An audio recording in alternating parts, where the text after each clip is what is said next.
iniciando aqui o nosso planejamento, pensando nas aplicações para o PhD. Então, vamos imaginar que todo mundo que está assistindo essa aula tem o desejo de aplicar até o final desse ano para iniciar o seu programa.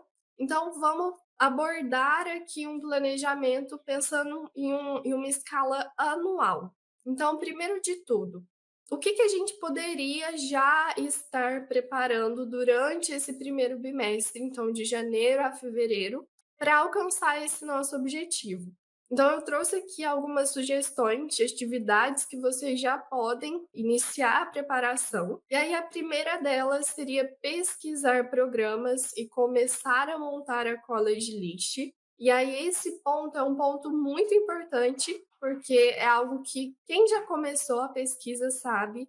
É uma atividade que demanda atenção, demanda tempo, demanda que realmente vocês estejam presentes naquela pesquisa, porque como eu mencionei anteriormente, cada programa é único, então cada programa possui requerimentos diferentes, possui exigências diferentes, e vocês precisam tomar notas dos requerimentos de cada programa. E aí eu vou falar um pouquinho de como eu fiz durante o meu processo de aplicação. Então, quando eu iniciei a minha pesquisa para montar a minha college list, o que eu fazia? Eu criei uma planilha no Excel, que para mim era algo que funcionava bem, e aí nessa planilha eu inseria algumas colunas, como por exemplo o nome da universidade, o país, e aí eu começava a inserir alguns dados importantes referentes ao programa, como por exemplo, qual é a nota exigida na prova de proficiência,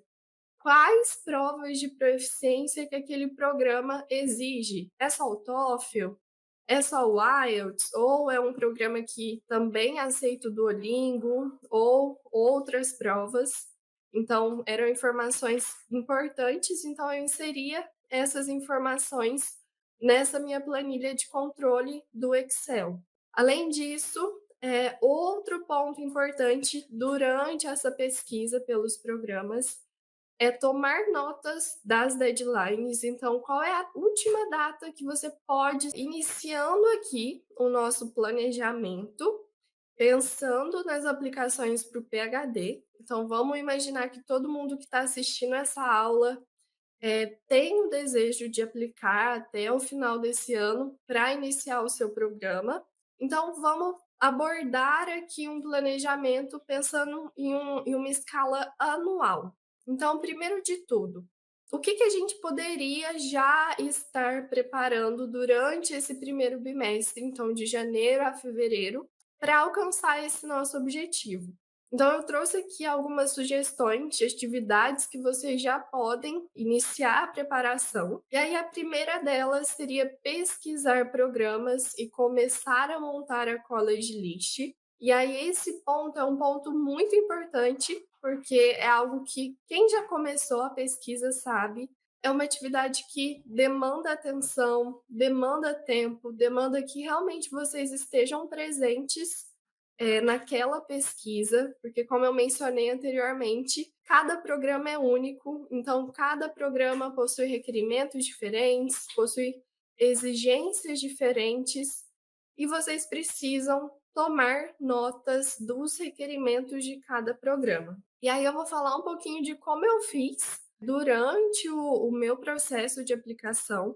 Então, quando eu iniciei a minha pesquisa para montar a minha college list, o que eu fazia? Eu criei uma planilha no Excel, que para mim era algo que funcionava bem, e aí nessa planilha eu inseria algumas colunas, como por exemplo o nome da universidade, o país, e aí eu começava a inserir alguns dados importantes referentes ao programa, como por exemplo, qual é a nota exigida na prova de proficiência, quais provas de proficiência que aquele programa exige. É só o TOEFL? É só o IELTS? Ou é um programa que também aceita o Duolingo ou outras provas? Então, eram informações importantes, então eu inseria essas informações nessa minha planilha de controle do Excel. Além disso, Outro ponto importante durante essa pesquisa pelos programas é tomar notas das deadlines. Então, qual é a última data que você pode estar enviando a sua aplicação? Então, é muito importante que vocês tenham uma ideia. Muito provavelmente agora em janeiro, os sites das universidades ainda não vão estar totalmente atualizados para quem vai aplicar em dezembro, mas vocês já conseguem ter uma noção de mais ou menos qual período esses programas finalizam, né? As deadlines, finalizam as inscrições para a pós-graduação. Então, recomendo que vocês já deem uma olhada para vocês terem uma noção de, nossa, até qual período eu tenho para realizar o meu processo de preparação de documentação. Então, já dei uma olhadinha. E um outro ponto importante para quem pretende aplicar para Fee Waiver, que é a isenção do pagamento da taxa de inscrição. Vocês também já podem estar olhando no site se os programas que vocês irão aplicar possuem alguma informação sobre Fee Waiver, se tem alguma seção no site do programa que fala sobre isso. E aí essa também pode ser, uma seção da planilha de vocês, se vocês optarem por construir uma planilha, se for algo que funcionar para vocês, e inserir essa informação também nessa planilha, para depois vocês voltarem e buscarem mais informações. Então esses são alguns pontos importantes. Como eu mencionei, alguns programas receberam em dezembro, né? A maioria das deadlines foram em dezembro, algumas ainda estão sendo janeiro, fevereiro, algumas até um pouco mais longas, mas, embora as informações possam não estar atualizadas para quem vai aplicar esse ano para começar a pós-graduação ano que vem, é importante que vocês já estejam familiarizados com os requerimentos e com as datas. Então, passando para um outro ponto importante para o planejamento de vocês aí nesse primeiro bimestre, começar os estudos para as provas de proficiência. Então, esse é um ponto chave que eu acho importantíssimo que vocês já tenham ele claro em mente. Para quem não tem a prova de proficiência ainda, a minha recomendação para vocês é comecem a estudar. São provas que não medem somente o nível de inglês de vocês, então vocês precisam ter conhecimento sobre a prova, saber como que é pedido, o conhecimento de vocês em escuta, em fala, em escrita. Então realmente é um ponto-chave, que a gente vai falar um pouquinho mais sobre isso ao longo da aula. E outro ponto essencial, comecem o planejamento financeiro de vocês. Então é um ponto-chave que, querendo ou não, norteia também o desenvolvimento, né, da nossa aplicação, porque existem alguns custos envolvidos e a gente vai falar mais sobre isso ao longo do processo, mas é um ponto importante vocês já terem aí um controle, considerar os preços dos serviços. Então, se a sua universidade não oferece o transcript em inglês, muito provavelmente você precisará requisitar por esses serviços. Se você ainda não tem a prova de proficiência, você vai precisar fazer o TOEFL ou o IELTS, ou em alguns casos o Duolingo. Então, também são provas que você precisará despender de uma certa quantia de dinheiro. Então, tudo isso são fatores, que vocês podem já ir colocando em mente e já irem se planejando. Então, agora falando um pouquinho sobre o planejamento aí já do mês de março ao mês de abril. Então, eu coloquei novamente, como vocês notaram, continuar a pesquisa pelos programas e a montagem da College List. E por que que eu coloquei também esse termo, repetindo de janeiro a fevereiro? Imagino que alguns de vocês já devem ter passado por esse processo, seja para outras aplicações, como Summer Job, como estágios ou outros processos. Mas essa busca por programas, essa montagem da College List é algo que demanda tempo, vocês vão ver. Então, é um processo minucioso, vocês não conseguem fazer da noite para o dia, então vocês vão precisar de atenção. Então, fiquem tranquilos, com o fato de ser realmente um trabalho, eu diria, de formiguinha, você ir fazendo dia por dia um pouquinho, pesquisa um pouco de programas hoje, amanhã dá uma olhada em mais um outro programa. Então foquem nisso, nesse trabalho, realmente na constância, de ir pesquisando todos os dias um pouquinho mais sobre os programas, vão montando a lista de vocês, avaliando o que que faz sentido para vocês, como eu mencionei, pelo país, pelas notas, pelo GPA que é exigido, pelos outros fatores. Então, tudo isso vocês podem levar em consideração.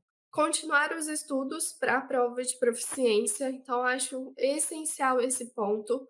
E aí já chama a atenção de vocês para não só começarem a estudar para a prova de proficiência, mas estarem expostos ao formato das provas. Então, por exemplo, se durante a pesquisa da College List de vocês notaram que a maior parte dos programas pedem o TOEFL. Então, vocês podem começar a ver o estilo das questões que são exigidas no TOEFL. E aí, na plataforma, a gente possui muito material sobre esse assunto. No Discord também, a gente tem indicações, tem materiais para vocês estarem seguindo. Tem plataformas na internet também que ajudam muito a praticar para a prova. Então, tenham isso em mente para vocês começarem já uma preparação de uma forma correta. Não é somente saber o inglês, é saber fazer as provas. E aí, passando agora para mais um ponto, eu coloquei aqui para vocês listar o contato de professores da sua área de interesse. Então, é um ponto importante que eu considero também. Muitas vezes, o que pode acontecer?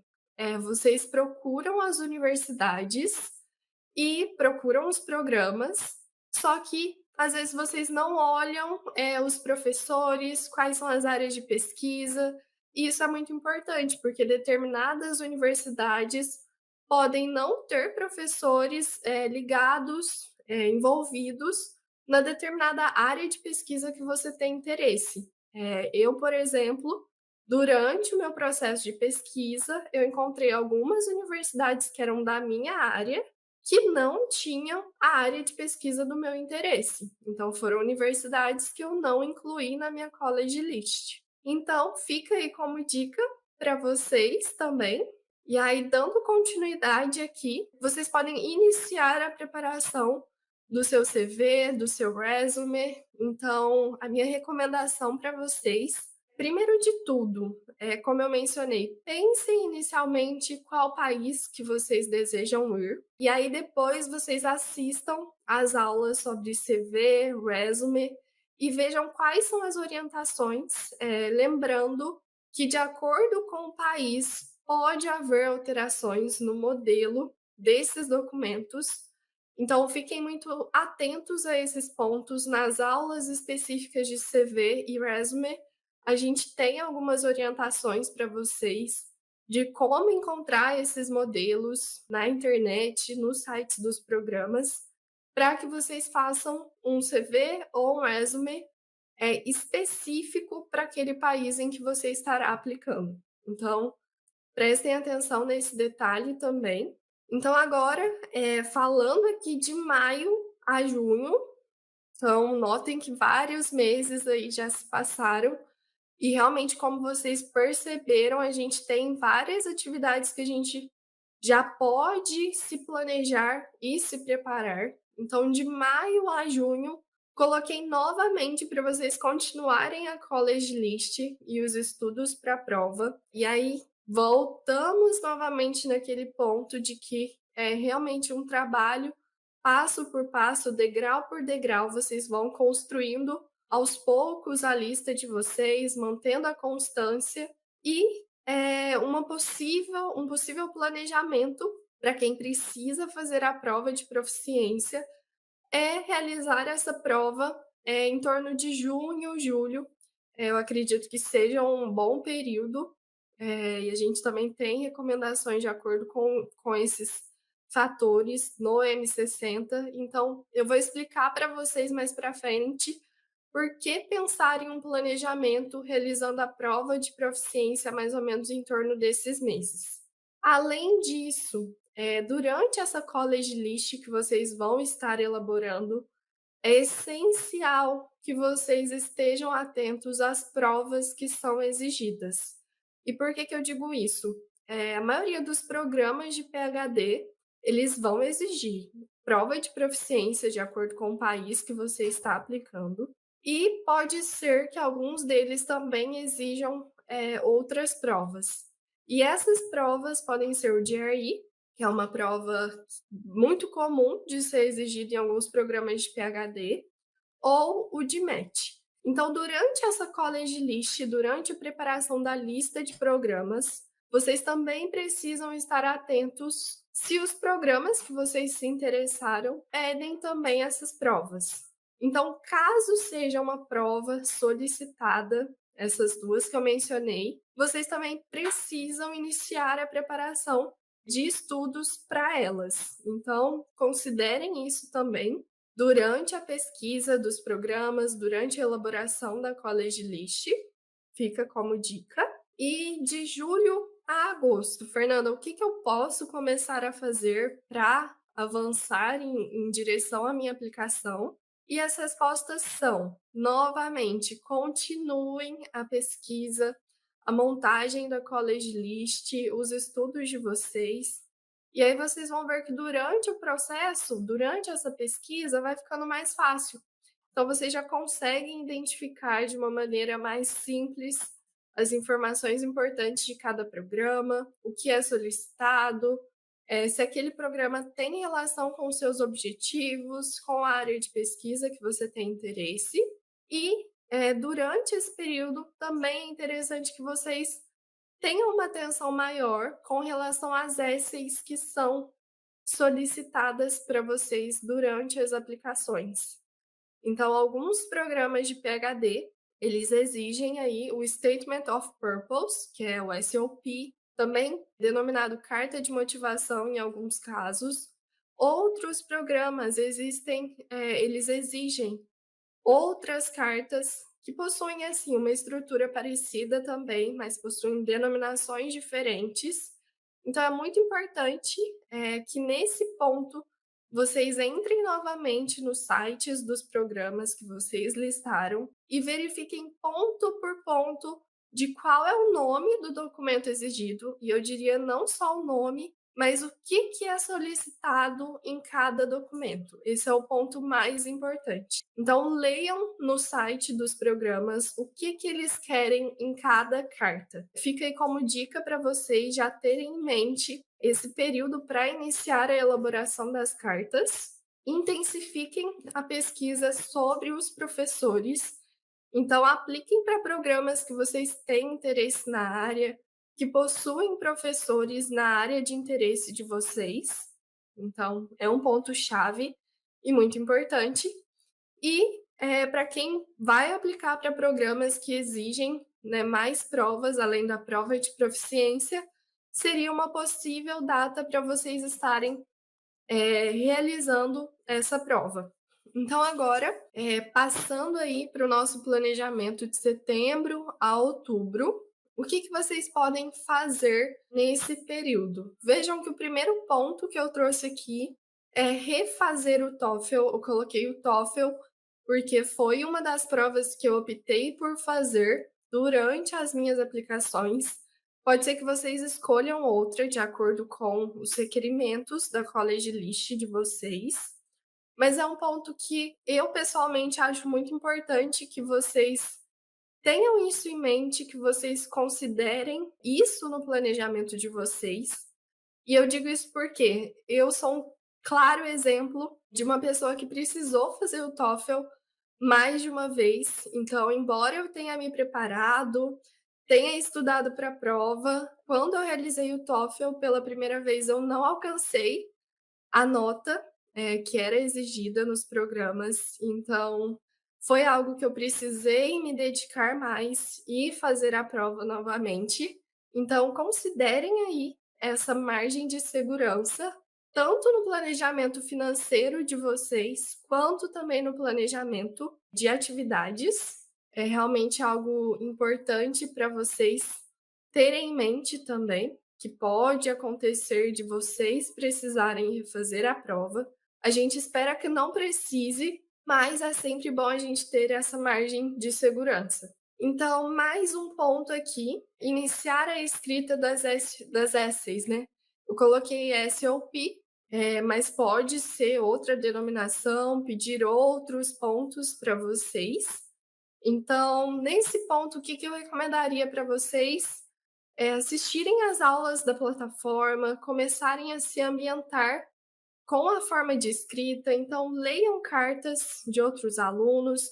A gente tem alguns estudos de caso na plataforma do M60, então assistam essas aulas de estudo de caso.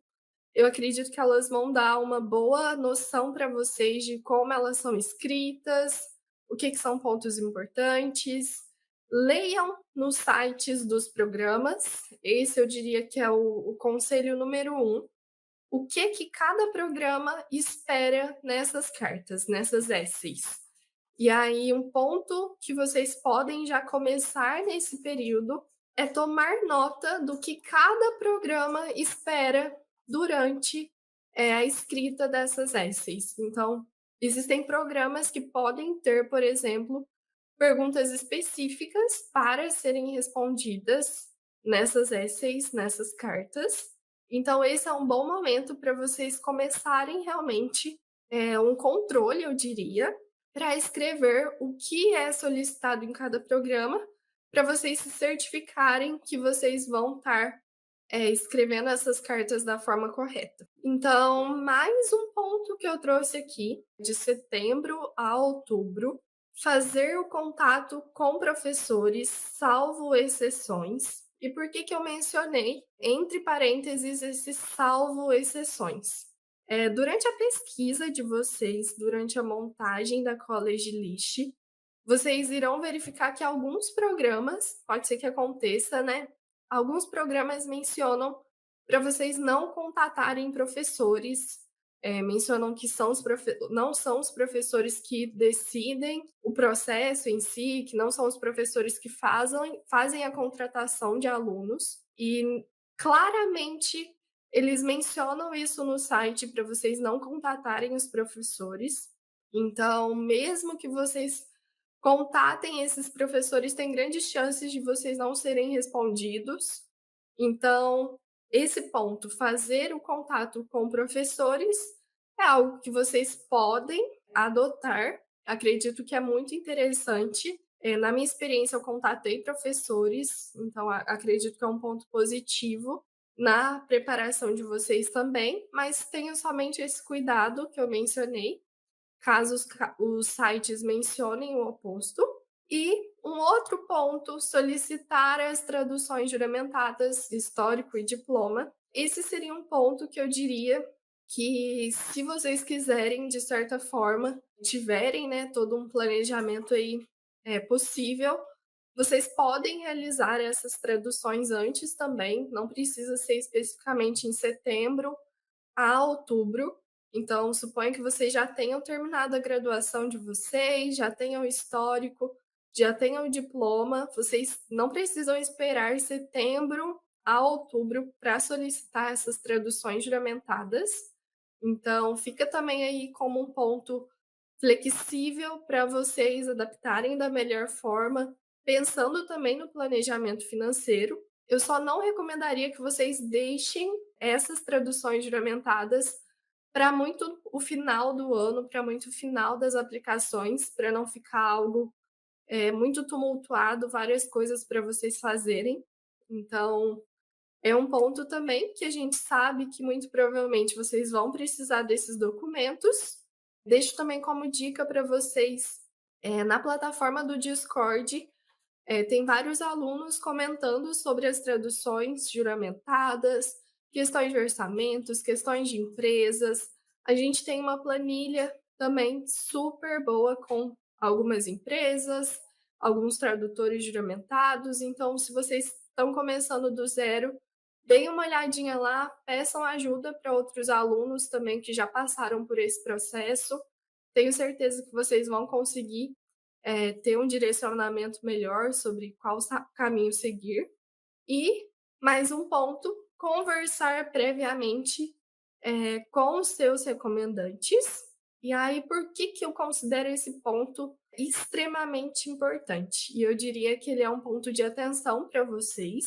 Por quê? Gostaria de chamar a atenção para um detalhe que poucas pessoas se atentam durante, esse processo e volta realmente num ponto que a gente já mencionou anteriormente, durante a montagem da college list. Então notem, alguns programas, eles possuem algumas características, eles solicitam, né, alguns recomendantes específicos.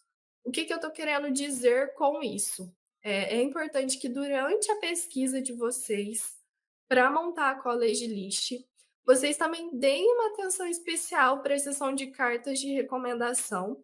Então verifiquem ali quantos recomendantes que são exigidos em cada programa. Normalmente pode variar cerca de 2 a 3, salvo algumas exceções, mas existem programas que pedem números fixos de faculty, ou seja, de professores como recomendantes. Então, se atentem a esse ponto também, pode ser que eles deixem livre para você enviar cartas de recomendação não só de professores, mas às vezes de alguém que conheceu vocês no ambiente de trabalho, no ambiente de estágio. Então, certifiquem-se de verificar em detalhes essas informações. E aí, lembrando aqui um ponto importante que a gente vai falar um pouquinho mais para frente, sempre que vocês tiverem dúvidas ou alguma insegurança em relação a algum requerimento, o que que eu diria para vocês? Certifiquem-se de que vocês olharam o site e realmente não está aquela informação de uma forma clara, e caso não esteja clara, a informação, a recomendação é que vocês contatem os escritórios de admissão. Então não tenham vergonha de enviar e-mail, de pedir ajuda, de pedir esclarecimentos. Então fica também esse ponto das cartas de recomendação como um ponto para vocês já começarem a pensar: "Nossa, quem que eu posso escolher como recomendante? Olha, se forem só professores, eu vou pensar nesses professores aqui. Ah, e se puder alguma experiência profissional, eu poderia pedir a carta de recomendação para aquela outra pessoa". Então comecem também esse exercício de imaginar quem poderiam ser os seus recomendantes.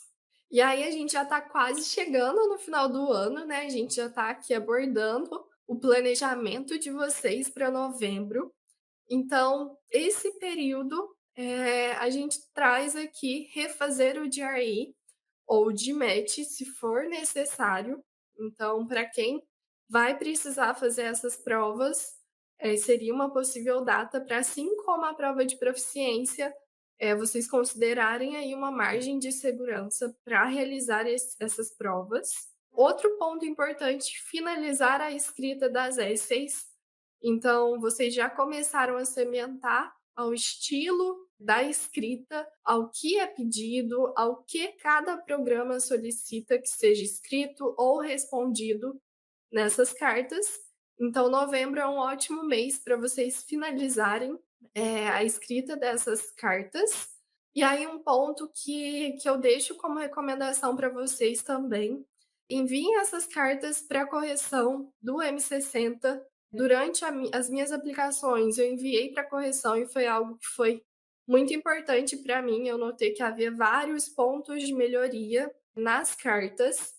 Então, para quem já é mais velho aqui, lembra, eu enviei na época para correção. A Catarina, que era a nossa mentora na época, me deu vários insights super produtivos que me ajudaram muito.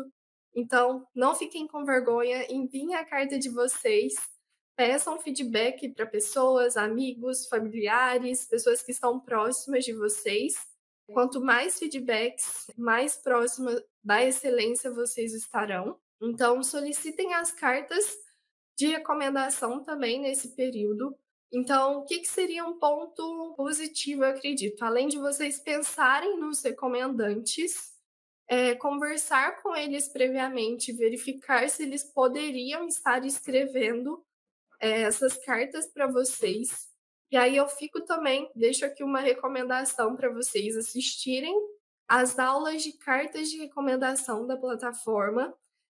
Lá elas ensinam como vocês conversarem com os professores, como vocês darem orientações para eles escreverem essas cartas, como vocês podem fornecer para eles um modelo, uma estrutura. Então, são pontos importantíssimos antes de vocês simplesmente só pedirem a carta. Então, assistam essas aulas, vejam os modelos que a gente possui. São pontos realmente muito importantes para vocês fazerem antes de pedirem as cartas. Então, façam realmente o dever de casa de assistir essas aulas, de ver qual que é a estrutura, de ver o que os seus recomendantes precisam escrever. Todos esses pontos são pontos que fazem a diferença. E aí, deixo aqui um adendo também, que é essencial quando se fala de carta de recomendação, que é façam cartas personalizadas. Eu sei que a gente está bem no início do ano, né, janeiro, mas para já ficar na mente de vocês, é importantíssimo que as cartas de recomendação sejam personalizadas. Isso traz um ar de mais cuidado, de mais atenção, demonstra que realmente você tem interesse em um determinado programa. Então, peçam para os recomendantes de vocês personalizarem as cartas. A gente traz informações sobre isso nas outras aulas do M60, no material do M60, mas já fica aí para vocês como uma dica também para vocês lembrarem desse ponto. E o último ponto que eu trouxe aqui para novembro seria fazer o seu cadastro no site do programa e iniciar a sua preparação. Então, o que acontece para quem é novo aqui, está iniciando essa preparação? O que normalmente ocorre? Geralmente as universidades elas abrem as aplicações no bem próximo, né, de dezembro, eu diria, para quem vai aplicar em dezembro para iniciar no próximo ano. Então, estou me especificando aqui a esse período específico de aplicações, então existem outros períodos também. Então, sendo bem específica para esse caso, as universidades abrem o site para aplicação alguns meses antes. Então, em novembro, já é um período bom para vocês fazerem o cadastro de vocês. Então, vocês podem estar ali inserindo usuário, senha e ter acesso a todas as seções que vocês precisam preencher para enviar a aplicação. E eu recomendo muito que vocês façam isso. Por que isso é importante? Para vocês realmente verem se todos os pontos que são requisitados vocês possuem. Então, certifiquem-se ali quais são as informações pessoais solicitadas, quais são os documentos solicitados, e tudo isso vocês podem ir fazendo e deixando salvo. Não é um processo que vocês normalmente precisam começar e já anexar todos os documentos e enviar.